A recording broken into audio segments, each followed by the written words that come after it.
India is celebrating the 125th birth anniversary year of Netaji Subhash Chandra Bose. Netaji, hailing from the Indian state of West Bengal, played an integral role in the freedom movement of the country against the British Raj by forming the Azad Hind Fauj. Netaji Subhash Chandra Bose was honoured by the INA Trust before Independence Day. The purpose of this program was to create a sense of patriotism and belief towards the nation among the youth. The spirit of devotion was to be further strengthened through this feat. The personality of the defiant, patriotic and deeply courageous Bose was openly discussed in this event. Vice Chairman of INA Trust Dr. J.S. Rajput said on the occasion that the people of the country barely know the contribution of Netaji to India's independence. He said the motive behind organizing the event is to let his countrymen know the metal with which Bose was made of. He firmly believes that the youth of the country must know all about Netaji Subhash Chandra Bose to understand true patriotism.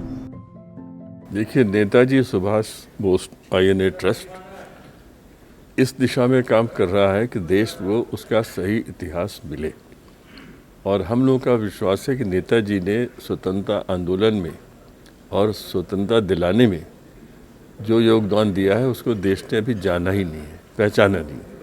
नए नए तथ्य सामने आ रहे हैं और हमें जानते हैं, मैंने इसमें काम किया है। NCERT में हमने इतिहास की किताबों में ऐसे जो तथ्य हैं उन्हें लाने का प्रयास किया था, लेकिन अभी वो काम पूरा नहीं हुआ और उसमें बहुत काम करना है।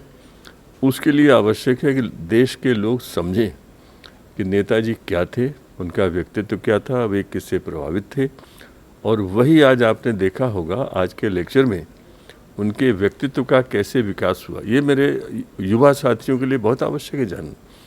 उनका आध्यात्मिक पक्ष कितना प्रबल था, कितना सशक्त था, और उनके जीवन में जो दृढ़ता आई, जो स्वार्थ से अलग होकर के राष्ट्रभक्ति आई, उस सब का मूल कारण आज के लेक्चर में हिंडोल सेन गुप्ता ने हमारे सामने रखा।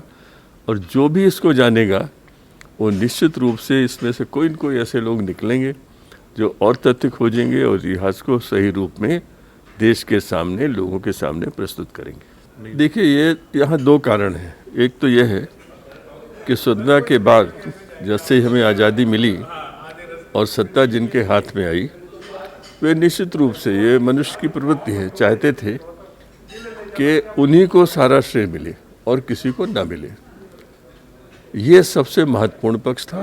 दूसरी चीज़ ये हुई कि 1970 के आसपास से जो हमारे इतिहासकार थे वे एक विशेष विचारधारा के पक्ष में लिखने लगे। सभी लोग जानते हैं कि उन्होंने वामपंथ को बढ़ाना था और उसके लिए उन्होंने भारत के इतिहास से छेड़छाड़ करने से कोई गुरेज नहीं किया। वही कारण है कि ये बहुत सी चीज़ें राजनीतिक कारणों से दबी रही।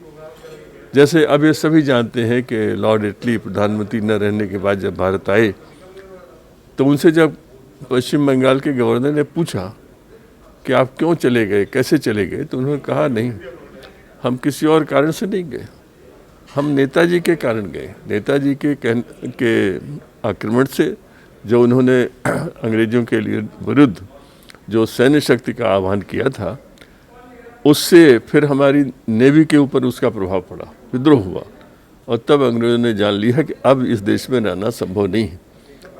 अब देखिए, इस पर अलग अलग विचारधारा हो सकती है, लेकिन इसका विश्लेषण शक्ति के तथ्यों के आधार पर होगा तो निश्चित रूप से नेताजी का सही स्वरूप उभरेगा। यही हम लोग प्रयास कर रहे हैं। Well, I've been delighted to have been invited by the Netaji Subhash Chandra Bose Trust, and I had a wonderful time attending this program.